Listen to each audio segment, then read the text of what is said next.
അപ്പോൾ സുഹൃത്തുക്കളെ, ഞാനെന്നുള്ളത് നമ്മുടെ പുളിക്കൽ, കൊണ്ടോട്ടി പുളിക്കൽ വലിയ പറമ്പ് എബിലിറ്റി ഫൗണ്ടേഷൻ എന്ന് പറയുന്ന സ്ഥാപനത്തിലാട്ടോ. ഇവിടെ എന്താ സംഭവിച്ചാൽ ഇവിടെ കുറേ അംഗവൈകല്യം സംഭവിച്ച് അതുപോലെ കാഴ്ച പരിമിതി ഇല്ല, അതുപോലെ തന്നെ ഉപ്പയും ഉമ്മയും ഇല്ലാത്തവർ, അതുപോലെ ആരും തുണയില്ലാത്ത കുറേ കുട്ടികൾ പഠിക്കുന്ന ഒരു സ്ഥാപനമാണ് ഈ ഒരു സ്ഥാപനം എന്ന് പറഞ്ഞാൽ. ഏക്കർ കണക്കിന് സ്ഥലത്ത് വിസ്തരിച്ച് കിടക്കട്ടോ. ഇവിടെ എല്ലാ സൗകര്യങ്ങളുണ്ട്. ഇന്ന് ഞാൻ വന്ന ഉദ്ദേശം എന്താ അറിയോ, എൻ്റെ ബാക്കിൽ കുറേ ആളുകൾ നിരന്ന് കിടക്കണമെങ്കിൽ എല്ലാവരും ഇരിക്കുന്ന കുറേ ആൾക്ക് നിൽക്കുന്നുണ്ട്. ഇവരൊക്കെ നമ്മളെ കൊണ്ടോട്ടി ഹൈസ്കൂളിൽ, ഏത് ഹൈസ്കൂൾ പക്ഷേ കൊണ്ടോട്ടി ഗവൺമെൻറ് ഹൈസ്കൂളിൽ 1983-84 ബാച്ചിൽ പഠിച്ച 10ാം ക്ലാസ്സിൽ പഠിച്ചവരാട്ടോ.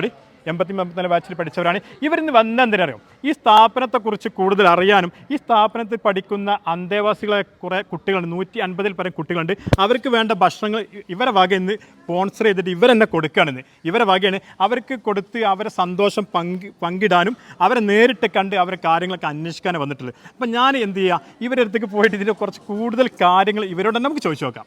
ഓക്കെ, ഇവരെല്ലാവരും ഉണ്ടല്ലോ, നിങ്ങൾ കുറേ ആളുകളുണ്ട്, എല്ലാവരും നല്ല സന്തോഷത്തിനാണെന്ന്. എന്തെന്ന് സംഭവം? എല്ലാവരും ഉണ്ട്. ടീച്ചർമാർ, മാഷന്മാരുണ്ട്, ടീച്ചർമാരുണ്ട്, പല ജോലിയിൽ പല മേഖലയിൽ കൂലിപ്പണി എടുക്കുന്നവരുണ്ട്. എല്ലാവരും ഇന്ന് ഇങ്ങനെ ഒത്തുകൂടാറ് കാരണം എന്ന് തന്നെ അങ്ങനെ. അത് ശരി. കാരണം വെച്ചാൽ നിങ്ങളെ മുഖത്തൊക്കെ ഭയങ്കര പുഞ്ചിരിയാണ്. ഈ ഒരു സ്ഥാപനത്തിൽ വന്നപ്പോൾ എങ്ങനെയുണ്ട്? ഞങ്ങൾ 1983-84 SSLC ബാച്ച് കൊണ്ടോട്ടി ഗവൺമെന്റ് ഹൈസ്കൂളിൽ പഠിച്ച വിദ്യാർത്ഥികളാണ് തന്നെ. എല്ലാവരും ചെറിയ കുട്ടികളാണ്. ഇപ്പൊ എല്ലാവരും വലിയവരായി. ഇപ്പൊ വലിയവരായിന്നുള്ളൂ. എന്നാലും ഇപ്പൊ ഞങ്ങളെ മനസ്സൊക്കെ ചെറിയ അന്നത്തെ ആ ഒരു മനസ്സാണ് തന്നെ. ഇപ്പൊ ഞങ്ങളുടെ കൂട്ടായ്മയുടെ ഭാഗമായിട്ട് ചാരിറ്റി പ്രവർത്തനത്തിന് ഒരു അല്പം പൈസ നീക്കി വെക്കാറുണ്ട്. അതിന്റെ ഭാഗമായിട്ടാണ് ഈ എബിലിറ്റി സെന്റർ ഇവിടെ കാഴ്ച ശക്തി ഇല്ലാത്തവര്, കേൾവി ശക്തി ഇല്ലാത്തവര്, ശരീരമാസകലം തളർന്നവര്, അവർക്കൊക്കെ ഇവിടെ തൊഴിൽ പഠിപ്പിച്ചു കൊടുക്കുന്ന ഒരു കേന്ദ്രമാണ്. അപ്പൊ ഈ ഒരു കേന്ദ്രത്തിന് ഞങ്ങളുടെ ചെറിയ ഒരു എളിയ സംഭാവന ഈ ഒരു സ്ഥാപനത്തെ നിങ്ങൾ തെരഞ്ഞെടുക്കാൻ കാരണം അത് ചാരിറ്റി ആയിട്ട് ബന്ധപ്പെട്ടതായതുകൊണ്ട് തന്നെ തീർച്ചയായിട്ടും ഏറ്റവും അർഹതപ്പെട്ട ഒരു സെന്റർ ഇതാണ്. അപ്പോൾ അതുകൊണ്ട് തന്നെ ഞങ്ങൾക്ക് ഒരു നേരത്തെ ഭക്ഷണം അവർക്ക് കൊടുക്കണമെന്ന് ഞങ്ങളുടെ ആഗ്രഹമായിരുന്നു. അത് പൂർത്തിയാക്കാൻ വേണ്ടിയിട്ടാണ് ഞങ്ങൾ ഇന്ന് വന്നത്. അപ്പോൾ ഇനി എന്തായാലും നമുക്ക് ഇവരൊക്കെ കണ്ട് ഇവരെ പ്രവർത്തന മേഖലകളൊക്കെ ഒന്ന് പഠിച്ച് ഇവരൊക്കെ സന്തോഷം പങ്കിട്ട് ഇവരൊക്കെ ഒന്ന് കൂട്ടിപ്പിടിച്ച് ഇവർക്ക് നമ്മളെ ഉച്ചത്തെ ആ ഭക്ഷണം ഒന്ന് ഉഷാറായിട്ട് കൊടുക്കല്ലേ. ഇവരെ പോയിട്ടൊക്കെ ഒന്ന് കാണാം. നമ്മളെല്ലാവരും പോലെ എന്നാല്. അപ്പോൾ എല്ലാവരും തയ്യാറാണ്. നമ്മൾ ഉഷാറായിട്ട് ഇന്നത്തെ ദിവസം നമ്മൾ അടിച്ചു പൊളിക്കുക. അവർക്ക് ഒരു ജോലി സാധ്യത, പഠനത്തിന്റെ കൂടെ തന്നെ ജോലിക്ക് പ്രാപ്തരാക്കുക എന്നുള്ള രീതിയിൽ ഒരു ട്രെയിനിങ് കൊടുക്കുന്നു. പിന്നെ ഇങ്ങോട്ട് വരുമ്പോൾ പിന്നെ നിങ്ങൾ കാണുന്നത് എബിലിറ്റി തെറാപ്യൂട്ടിക് ക്ലിനിക്കാണ്. അവിടെ ഫിസിയോതെറാപ്പി, നമ്മുടെ ഇവിടെ തന്നെ ശാരീരിക വെല്ലുവിളി നേരിടുന്ന ഒരുപാട് കുട്ടികളുണ്ട്. അവർക്ക് വേണ്ടിയിട്ടാണ് നമ്മൾ ഫിസിയോതെറാപ്പി, പിന്നെ അതേപോലെ തന്നെ സ്പീച്ച് തെറാപ്പി ഉണ്ട്, കൗൺസിലിംഗ് ഉണ്ട്. ഇത് മൂന്നുമായിട്ട് ഒരു കോമ്പോസിറ്റ് തെറാപ്പി സെൻറ്റർ ഉണ്ട്. പിന്നീട് വരുന്നത് നമ്മളുടെ ഇതിൽ ഒരു കോക്ലിയർ ഇംപ്ലാന്റ്, ഇത് ജന്മന കേൾവിശേഷി നഷ്ടപ്പെട്ട് സർജറി ചെയ്ത് കോക്ലിയർ ഇംപ്ലാന്റേഷൻ ചെയ്തിട്ട് ഒരു ഹിയറിംഗ് എയ്ഡ് അവർക്ക് കുറച്ച് പിന്നോട്ടായിരിക്കും. നമ്മൾ സാധാരണ ജനിക്കുമ്പോൾ ഉണ്ടാകുന്ന കുട്ടികളെ സംബന്ധിച്ച് അവർ കാര്യങ്ങളൊക്കെ കേൾക്കുന്നത് ഈ സർജറി കഴിഞ്ഞിട്ടായിരിക്കും. ചിലർക്ക് 6 മാസം കഴിഞ്ഞാൽ ചെയ്യും, ചിലർക്ക് അത് 1 വർഷം കഴിഞ്ഞിട്ട് ചെയ്യുന്നവരുണ്ട്, അല്ലെങ്കിൽ 3 വയസ്സിന് ശേഷം ചെയ്യുന്നവർ.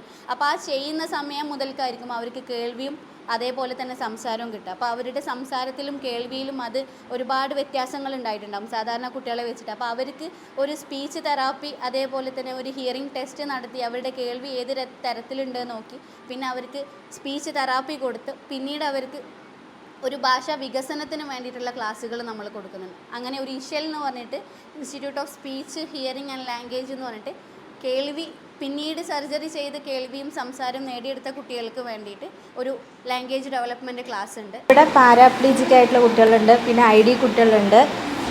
ഇവരൊക്കെയാണ് ഇവിടുത്തെ കമ്പ്യൂട്ടർ ക്ലാസ്സിൽ ഉൾപ്പെടുത്തിയിരിക്കുന്നത്. ഇവർ ബേസിക് ആയിട്ടുള്ള ഇതായിട്ട് പഠിപ്പിച്ചു കൊടുക്കുന്നത്. ID കുട്ടികൾക്ക് ബേസിക്കും അല്ലാത്തവർക്ക് അഡ്വാൻറ്റേജസ് കോഴ്സൊക്കെ ഉണ്ട്.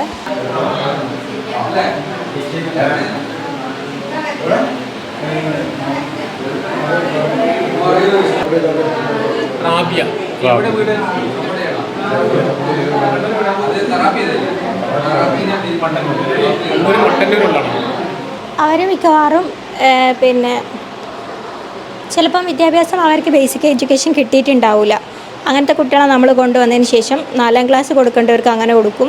അല്ലാന്നുണ്ടെങ്കിൽ 7ാം ക്ലാസ് അല്ലെങ്കിൽ 10ാം ക്ലാസ് ഒക്കെ കഴിഞ്ഞ് കഴിഞ്ഞിട്ടിപ്പോൾ ഇവിടെ 2-3 കുട്ടികൾ ഞങ്ങൾക്ക് അപ്പുറത്തൊക്കെ പോയിട്ടുണ്ടെങ്കിൽ PSC ക്ലാസ്സിലൊക്കെ കാണാൻ പറ്റും. അവിടെയൊക്കെ വെച്ചാൽ 24 വയസ്സ് 26ാമത്തെ വയസ്സിലൊക്കെ ആക്സിഡൻ്റൊക്കെ പറ്റിങ്ങാട്ട് പിന്നെ വീൽ ചെയറിലായി പോകുന്ന കുട്ടികളൊക്കെ ഉണ്ട്. അങ്ങനത്തെ കുട്ടികളാണെങ്കിൽ പിന്നെ ഹയർ ഓപ്ഷൻ അവർക്ക് ഉണ്ടാവില്ല. ഒരു ഡിഗ്രി ഒക്കെ കഴിഞ്ഞതിന് ശേഷമായിരിക്കും ജീവിതത്തിൻ്റെ ആ ഒരു ഘട്ടത്തിലെത്തി നിൽക്കുന്ന സമയത്തായിരിക്കും മേ ബി ഏതെങ്കിലും ഒരു ആക്സിഡൻഷ്യലി അവർക്ക് ഇങ്ങനെ പറ്റിയിട്ട് നമ്മളുടെ അടുത്ത് വരും. ഒരു എന്താ പറയുക, ഒരു 8 വർഷത്തോളം അല്ലെങ്കിൽ 10 വർഷത്തോളമൊക്കെ വീട്ടിൻ്റെ ഉള്ളിൽ നിന്നിട്ട് ചടച്ച് നിൽക്കുന്ന ആ ഒരവസ്ഥയിൽ ചിലപ്പോൾ നമ്മൾ കൊണ്ടുവന്നിട്ട് അവരെ റിക്കവറി ആക്കി കൊണ്ടുവരിക എന്നുള്ളതാണ് നമ്മളുടെ ഒരു ടാസ്ക് എന്ന് പറയുന്നത്. നമുക്ക് ടീച്ചേഴ്സ് പഠിപ്പിച്ചു തരുന്നത് നമ്മൾ പിക്ചറൈസ് ചെയ്യുകയാണ് ചെയ്യുക. അപ്പം അവർക്ക് അതില്ലാത്തത് കൊണ്ട് നമുക്ക് പറഞ്ഞു കൊടുക്കാൻ പറ്റില്ല. മീൻസ് ഒരു ഇന്ത്യൻ്റെ ഭൂപടം ഈ ഭാഗത്തേക്ക് ഇങ്ങനെ വരുന്നു അങ്ങനെ വരുന്നു, നമുക്കിപ്പോൾ എത്ര പറഞ്ഞു കൊടുത്താലും അതിനൊരു ലിമിറ്റേഷൻ ഉണ്ട്. ഇതൊക്കെ അവർ തന്നെ ഉണ്ടാക്കിയതാണ്, ആ കുട്ടികൾ തന്നെ ഉണ്ടാക്കിയതാണ്. ഇതിൽ കൂടുതൽ കാര്യങ്ങളും അപ്പം അവർ തന്നെ നൂലൊക്കെ ത്രെഡ് വെച്ചിട്ടാണ് ഇതിൻ്റെ പാർട്സ് ഇതിപ്പോൾ എടുക്കുകയാണെന്നുണ്ടെങ്കിൽ ജസ്റ്റ് ഇങ്ങനെ നോക്കിയാൽ മനസ്സിലാവും. ഇതൊക്കെ അവർ തന്നെ ചെയ്ത വർക്കാണ്. അതിലുള്ള കുട്ടികൾ അവർക്ക് ടച്ച് ചെയ്ത് കഴിഞ്ഞാൽ മനസ്സിലാവും അവരുടെ ബ്രെയിനിൽ വെച്ചിട്ടാണ് ഇത് നമ്പർ കൊടുത്തത്. ഇതൊക്കെ ബ്രെയിനിലുള്ള നമ്പേഴ്സ് ആണ്. മാഷേ, ഈ കൃഷി രീതി എന്താണ്? ഇത് നമ്മളെ വീൽ ചെയറിലുള്ള കുട്ടികളുണ്ടല്ലോ, അവര് ഇരുന്നിട്ട് വീൽ ചെയറിൽ മാത്രം ഇരുന്നു കൊണ്ട് ചെയ്യുന്ന കൃഷികളാണ്. ഇതിൽ വെണ്ട, അതുപോലെ തന്നെ മുളക്, അതുപോലെ തന്നെ വൈതന, കാബേജ്, ഇങ്ങനത്തെ ഐറ്റംസുകളൊക്കെ. അതായത് വീൽ ചെയറിൽ ഇരുന്നിട്ട് പോയി പിന്നെ സെറ്റ് ചെയ്യാനുള്ള കാര്യങ്ങൾ അവർക്ക് കേപ്പ് അതാണ്. അവർ തന്നെയാണ് എല്ലാം മെയിൻ്റെനൻസ് ചെയ്ത് കൊണ്ടുപോകുന്നത്. എല്ലാം ഒരു വളമിടുന്നതും അതുപോലെ തന്നെ തൈ വെക്കുന്നതും നനക്കുന്നതും ഒക്കെ അവർ തന്നെയാണ്. അവർക്ക് പോകാനുള്ളതായുള്ള ഒരു പാതയാണ് ഇത് ഇരുന്നുകൊണ്ട് ചെയ്യാൻ. എല്ലാം ഇരുന്നിട്ടാണ് ചെയ്യുന്നത്. അതിനുള്ള ഉപകരണങ്ങളുണ്ട്. ഇരുന്ന് കൊത്താനുള്ള കൈക്കോട്ട്, അങ്ങനെ ചെറിയ ചെറിയ സാധനങ്ങളൊക്കെ വാങ്ങിക്കൊടുത്തിട്ട് അവർ തന്നെയാണ് ഇത് ചെയ്തുകൊണ്ടിരിക്കുന്നത്. ഇത് നമ്മളെ പല ചാനലുകളൊക്കെ വന്നിട്ടുണ്ട്, മാധ്യമം പോലുള്ള ചാനലുകളും പിന്നെ അതേപോലെ തന്നെ മീഡിയ വണ്ണിലൊക്കെ അവർ വന്നെടുത്ത് പോയിട്ടുണ്ട്. ഇതിപ്പോൾ 2ാമതോ 3ാമതോ ഇറക്കിയതാണ് തന്നെ. 1-2 വിള കഴിഞ്ഞിട്ട് ഇവിടെ തന്നെ ഉപയോഗിക്കും. ഇവർക്ക് തന്നെ ഭക്ഷണത്തിന് ഉപയോഗിച്ചു കൊടുക്കും. അങ്ങനെയാണ് ചെയ്യുന്നത്. വെണ്ടൊക്കെ നന്നായിട്ടുണ്ടാകലുണ്ട്. അങ്ങനെ ഉള്ളൊരു കൃഷിയാണ്. വീൽ ചെയറിൽ മാത്രം പിന്നെ ഇവിടെ പിന്നെ വീൽ ചെയർ ഉപയോഗിക്കാൻ എത്ര പേരുണ്ട് ഇവിടെ? വീൽ ചെയർ ഉപയോഗിക്കാൻ ഒരു 10ൻ്റെ കൂടുതൽ 10 കുട്ടികൾ 10-12 കുട്ടികളായിട്ടുണ്ട്. അവരാണിത് ചെയ്യുന്നത്. ആൺകുട്ടികളും പെൺകുട്ടികളും എല്ലാവരും കൃഷിക്ക് താല്പര്യമുള്ളൊരു കുട്ടികൾ ചെയ്യുന്നതാണ്. പിന്നെ അവർക്ക് വീട്ടിൽ പോയിട്ട് വേണമെങ്കിൽ കൃഷി ചെയ്യാനുള്ളൊരു പരിശീലനം കൂടിയാണ് നമ്മളിത് ചെയ്തു കൊടുക്കുന്നത്. ഞാൻ വന്നപ്പോൾ ശ്രദ്ധിക്കേണ്ടത് ഇത് കിണറാണോ എന്താ സംഭവം? ഇത് കിണറല്ല. ഇത് നമ്മൾ പിന്നെ കുട്ടികൾക്ക് മീൻ വളർത്താൻ ശീലിപ്പിക്കുകയും അതുപോലെ തന്നെ ഞങ്ങൾ ഇതിൽ പല മീനുകളും കൊണ്ടുവന്നിടും. ഈ തിലോപ്പി പോലുള്ള കരിമീൻ പോലുള്ള സാധനങ്ങൾ. അപ്പോൾ ഇതിൽ തിലോപ്പി ഉണ്ട്. തിലോപ്പിന്റെ ചെറിയ മക്കളാ. ഇത് ഞങ്ങൾ കഴിഞ്ഞ വർഷം ഒരു 6 മാസം മുമ്പ് ഇട്ടതാ. ഒരു 250-300ഓളം പിന്നെ മക്കളിട്ടിരുന്നു. അത് വലുതായ ഒരു 250-275 നമ്മൾ വലട്ട് പിടിച്ച്, അതിന്റെ ബാക്കി ഒരു 10 എണ്ണം ഇതിൽ ഓൾറെഡി വലയിൽ കുടുങ്ങാത്തുണ്ടായിരുന്നു. പക്ഷെ ഇപ്പൊ നോക്കുമ്പോൾ മക്കൾ വെച്ചിട്ടുണ്ട്. മഴ പെയ്താരെ കണ്ടമാനം മക്കളുണ്ട് ഇതിൽ തിലോപ്പിന്റെ. ആരും വരുമ്പോഴേ ശ്രദ്ധിക്കുന്നത് ഇതൊരു കിണറാണ്. അപ്പോൾ ഇത് തിലോപ്പിന്റെ കുട്ടികൾ ഒരുപാടുണ്ട് ഇതിൽ. അപ്പോൾ നമ്മൾ അങ്ങനെ നിർത്തിയിട്ടാണ് നമ്മൾ തീറ്റിട്ട് കൊടുക്കുന്നത്. പുറത്തുനിന്ന് വേസ്റ്റുകളൊന്നും ഇവർക്ക് മീനും കൂടി വളർത്താൻ സജ്ജീകരണം ഉണ്ട്. അത് നമുക്ക് ഉള്ള മീൻ ഇവർക്ക് പൊരിച്ചു കൊടുക്കുന്നത്. അല്ലാണ്ട് നമ്മൾ പുറത്തൊന്നും ആർക്കും കൊടുക്കില്ല. ഒക്കെ ഇവിടെ തന്നെ ഉപയോഗിക്കും. പുറത്തേക്ക് ആർക്കും കൊടുക്കില്ല. അപ്പൊ എല്ലാം ഉണ്ട്. കൃഷിയുണ്ട്, മീനുണ്ട്, എല്ലാം ഉണ്ട്. എല്ലാ സെറ്റപ്പും ഉണ്ട്. അല്ലേ? അങ്ങനെയാണ്. പേരെന്താ? എൻ്റെ പേര് ലൈല. ലൈല, ഇവിടെ എന്തൊക്കെയാ നിങ്ങൾ കുട്ടികളെ പഠിപ്പിക്കണേ? ഇവിടെ ഞാനൊരു 17 ഐറ്റം പഠിപ്പിക്കുന്നുണ്ട്. അവർക്ക് എന്താണോ കഴിയുന്നത് അതാണ് നമ്മൾ പഠിപ്പിച്ചുകൊണ്ടിരിക്കുന്നത്. അവരെ കഴിവ് കണ്ടെത്തിയിട്ട് 1-2 ഐറ്റത്തിൽ അവർക്ക് കഴിവ് കാണാൻ പറ്റില്ല. അപ്പോൾ പല കഴിവും കൊടുക്കുന്നുണ്ട് നമ്മളിവിടെ ട്രെയിനിങ്. ഇപ്പം കുടയാട്ടെ, കുടേൻ്റെ ട്രെയിനിങ് ഒരു കുട്ടിക്ക് പറ്റില്ല. അപ്പോൾ വേറെ എന്തെങ്കിലും കൊടുക്കും. അങ്ങനെയാണ് 17 ഐറ്റം എന്ന് പറയുന്നത്. ഇപ്പോൾ പഠിപ്പിച്ചുകൊണ്ടിരിക്കുന്നത് നോട്ട് ബുക്ക്, പേപ്പർ പേന, പേപ്പർ ബാഗ്, ഫയല്, പിന്നെ കുടകൾ, പലതരം കുടകൾ. ഏത് കുട വേണമെങ്കിലും നമ്മൾ ഉണ്ടാക്കി കൊടുക്കും. കുട്ടികളുണ്ടാക്കി തരും. ഇതൊക്കെ അവരുണ്ടാക്കിയതാണ്. പിന്നെ നമ്മൾ മുളേൻ്റെ ബാമ്പു ഐറ്റങ്ങൾ, മുളേനെ കൊണ്ട് പല ഐറ്റങ്ങളും ഉണ്ടാക്കുന്നുണ്ട്. പിന്നെ പിനോയിൽ, സോപ്പ് പൊടി, ഇതൊക്കെ നമ്മൾ പഠിപ്പിക്കുന്നുണ്ട്. അപ്പോൾ അവർക്ക് ഇതാണ് ഇഷ്ടം. ഞാനിവിടെ എഴുത്തും വായനയും പഠിപ്പിക്കുകയാണ് കുട്ടികളെ. ഭിന്നശേഷിക്കാരായ കുട്ടികളെ എഴുത്തും വായനയും പഠിപ്പിക്കും. ബേസിക് ആയിട്ടുള്ള കാര്യങ്ങൾ, മലയാളം, കണക്ക്, ഇംഗ്ലീഷ്, അങ്ങനത്തെ ബേസിക് ആയിട്ടുള്ള കാര്യങ്ങൾ. അതുപോലെ ജീവിത കുട്ടിക്ക് 150. അവർക്ക് ദൈനംദിന ജീവിതത്തിൽ ആവശ്യമായ കാര്യങ്ങൾ എഴുത്തും വായന രൂപത്തിൽ പഠിപ്പിക്കില്ല.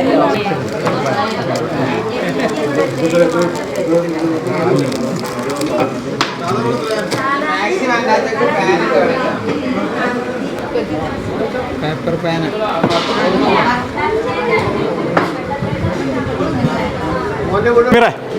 ഒരു പാട്ട് കേട്ടാലോ? പാടോ? ഏതാ പാടുന്നേ?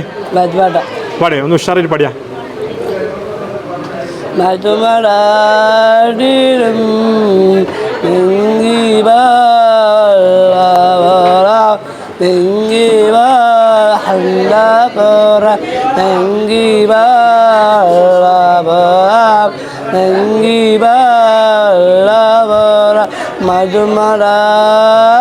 ഓടിരും മധുമനീട്ടിരും മധുവേടിരോ വെങ്കി ബാല വെങ്കി ബാല. 1 2 3. കുടമുള്ള ചിരിയുള്ള കോയിലിൻ്റെ സ്വരമുള്ള ഒരു മണവാത്തിൻ്റെ കിഴവിലെ അഴകേറും തുരുന്നാണ് ഇത് വരുന്നേ പിന്നെ ഇത് വരുന്നേ. സാറേ, നമ്മളൊക്കെ ഇന്ന് വലിയ സന്തോഷത്തിലാണല്ലോ. കാരണം വെച്ചാൽ നമ്മൾ വന്ന ഉദ്ദേശം എന്താ കാര്യമായിട്ട്? ഇവർക്ക് ഞങ്ങൾ കൊണ്ടോട്ടി ഗവൺമെൻറ് ഹയർ സെക്കൻഡറി സ്കൂളിലെ 1983-84 SSLC ബാച്ച് വിദ്യാർത്ഥികളാണ്, പൂർവ്വ വിദ്യാർത്ഥികളാണ്. അപ്പോൾ ഞങ്ങളുടെ കൂട്ടായ്മയുടെ ഭാഗമായിട്ട് ചാരിറ്റി പ്രവർത്തനത്തിൻ്റെ ഭാഗമായിട്ടാണ് പുളിക്കലെ എബിലിറ്റി സെൻറ്റർ ഞങ്ങൾ ഇവിടെ സന്ദർശിച്ചത്. അപ്പോൾ ഈ സ്ഥാപനത്തിൽ ഇവിടുത്തെ അന്തേവാസികൾക്ക് ഒരു നേരത്തെ ഭക്ഷണമെങ്കിലും നമ്മൾ കൊടുക്കുക എന്നുള്ള ഉദ്ദേശത്തോടു കൂടിയാണ് ഞങ്ങൾ ഇങ്ങോട്ട് വന്നത്. ഇവരുമായിട്ട് ഞങ്ങൾ സംസാരിച്ചു, അവരുമായിട്ട് പരിചയപ്പെട്ടു, ഓരോരുത്തരുടെയും നാടും പേരും ഒക്കെ ചോദിച്ചു. ചിലർക്കൊക്കെ കലാപരമായിട്ടൊക്കെ കഴിവുണ്ട്, അതൊക്കെ നമുക്ക് അടുത്തറിയാൻ സാധിച്ചു. പിന്നെ ഈ സ്ഥാപനത്തെക്കുറിച്ചുള്ള എല്ലാ കാര്യങ്ങളും ഇവിടുത്തെ ഒരു ടീച്ചർ ഞങ്ങൾക്ക് വിശദീകരിച്ച് തന്നു. അപ്പോൾ ഞങ്ങളുടെ കാരുണ്യ പ്രവർത്തനത്തിൻ്റെ ഭാഗമായിട്ടാണ് ഇന്ന് കൊണ്ടോട്ടിക്കടുത്തുള്ള പുളിക്കൽ ആബിലിറ്റി സെൻറ്റർ സന്ദർശിക്കുകയും ഇവിടുത്തെ അന്തേവാസികളെ നേരിട്ട് കാണുകയും അവരുമായിട്ടുള്ള ഒരു ആശയവിനിമയം നടത്തുകയും ഇവിടെ ഒരുപാട് കഴിവുള്ള ആളുകളുണ്ട് എന്നുള്ളത് കണ്ടെത്താൻ കഴിഞ്ഞു. അവർ ഒരുപാട് കുട നിർമ്മാണം, അതുപോലെ തന്നെ മറ്റ് കരകൗശല വസ്തുക്കളുടെ നിർമ്മാണങ്ങൾ, അതുപോലെ തന്നെ വസ്ത്ര നിർമ്മാണങ്ങൾ, അങ്ങനെയുള്ള ഒരുപാട് കാര്യങ്ങൾ, തയ്യൽ അങ്ങനെയുള്ള ഒരുപാട് കാര്യങ്ങൾ അവർ ഇവിടെ ചെയ്യുന്നതായിട്ട് കണ്ടിട്ടുണ്ട്. അതുപോലെ തന്നെ കമ്പ്യൂട്ടർ, അതുപോലെ തന്നെ മറ്റുള്ള ഒരുപാട് മേഖലകളിൽ ഇവരുടെ കഴിവുകൾ തെളിയിച്ചുകൊണ്ടിരിക്കുകയാണ്. ഏതായിരുന്നാലും അവരെ കൂട്ടത്തിൽ കുറച്ച് സമയങ്ങൾ ചെലവഴിക്കാനും അവരുമായിട്ട് ഇടപഴകാനും അതുപോലെ തന്നെ അവർക്ക് ഒരു നേരത്തെ ഭക്ഷണം നൽകുവാനും ഞങ്ങളുടെ കൂട്ടായ്മയുടെ ഭാഗമായിട്ട് കഴിഞ്ഞു എന്നുള്ളതിൽ ഞങ്ങൾക്ക് സന്തോഷമുണ്ട്. ഏതായിരുന്നാലും വീണ്ടും ഞങ്ങളുടെ ഈ ഒരു സപ്പോർട്ട് ഈ എബിലിറ്റി സെൻറ്ററിന് ഉണ്ടാവുമെന്നുള്ളത് കൂടി നിങ്ങളെ അറിയിക്കുകയാണ്. ചന്ദനക്കിണ്ണം പൊന്നമടക്കായലെ വീണേ കുഞ്ഞിളം കയ്യിൽ മെല്ലെ കോരിയെടുക്കാൻ വാ. മുണ്ടകൻ കൊയ്ത്തു കഴിഞ്ഞ് അറ്റക്കിളി പോകുന്നേരം മഞ്ഞണി തൂവൽ കൊണ്ടൊരു കൂടൊരുക്കാൻ വാ. കാളിമെയ്യുന്ന പുല്ലാനിക്കാട്ടിൽ കണ്ണിമാങ്ങ കടിച്ചു നടക്കാം. കാറ്റിൻ പാദസ്വരങ്ങൾ കേൾക്കാം. വന്നി മഞ്ചാടിക്കുന്നിലേറാം. വെണ്ണില ചന്ദനക്കിണ്ണം പൊന്നമടക്കായലെ വീണേ കുഞ്ഞിളം കയ്യിൽ മെല്ലെ കോരിയെടുക്കാൻ വാ.